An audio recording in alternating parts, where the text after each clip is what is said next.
Hello everybody, my name's Emma from the Careers team, and myself and my colleagues are putting together a series of films for you to help you navigate the higher education landscape and get your UCAS application sorted out.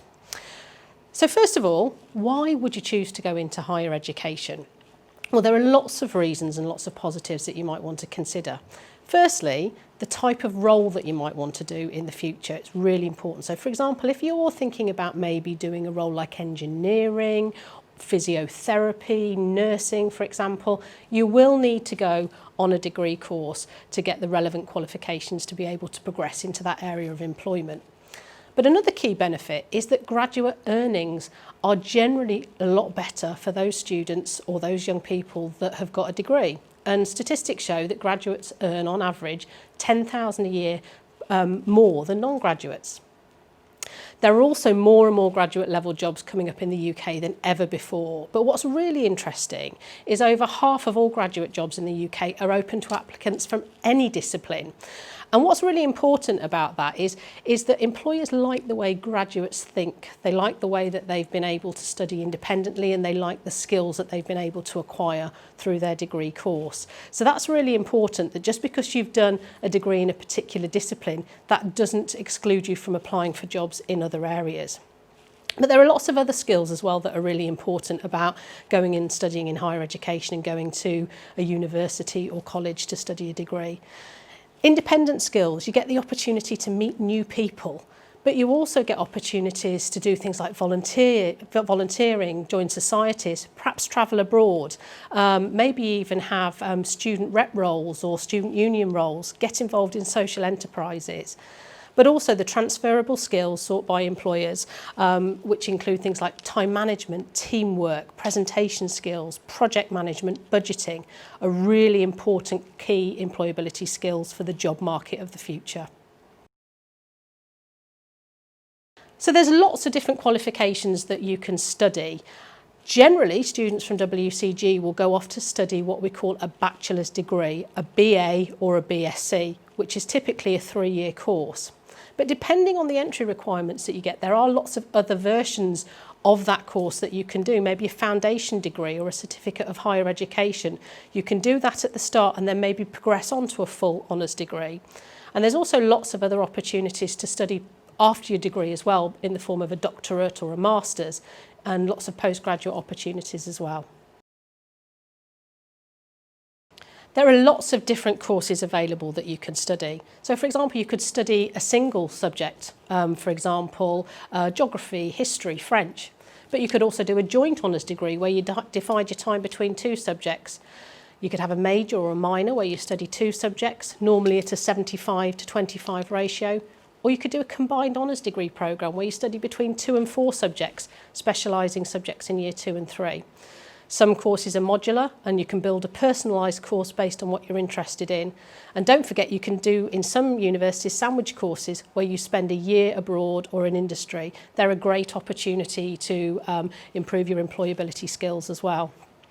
And for some of you as well, there is an option for a foundation degree where if perhaps you don't have the full entry qualifications, some universities and institutions will help you to transition into a full programme of higher education study. So what are some of the things that you need to talk about when you're choosing a course? Well, this might sound a bit obvious, but what really interests you? You're not going to do well in a course, let's say French, if you're not interested in French. So do something that really interests you and that you've perhaps excelled in the past. But you also need to look at things like entry requirements and typical offers for university. It's important to be realistic about what you want to study and where you want to study.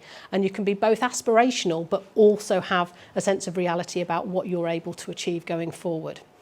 But don't forget that courses vary between institutions, and you might want to look at things like course content, individual modules, structure and options. Universities are able to set their own study programmes, so you will see differences between different courses at different institutions.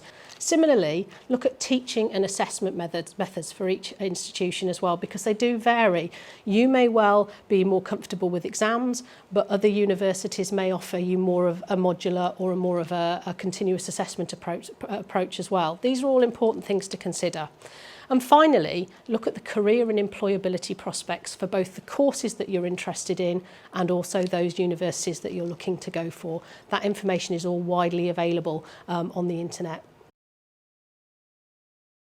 So as careers advisors, we get asked lots of questions about what sort of things to consider when making that choice. So firstly, when we're talking to students, we'll talk about, do you actually want to study full-time or part-time? Because there are part-time courses available. Would you like to study abroad, for example? A lot of programmes will offer an opportunity to study or work in a foreign country. What subjects actually interest you? Do you want a gap year before you go on to your study? Do you want to stay at home? That's quite an important one because often students will actually want to still base themselves from home and travel to a local university. But what are my strengths and talents? What am I good at? And also the courses that you're looking at, do they actually match your predicted grades? This is really important to talk to your tutors about where you think your predicted grades are going to be. And also, what career do I want in the future? And what sort of university do I want to study at? Do I want a campus-based university, for example, like Loughborough or Exeter? Or would I perhaps want to be in a city like Coventry or Leicester? A league table is important to me as well.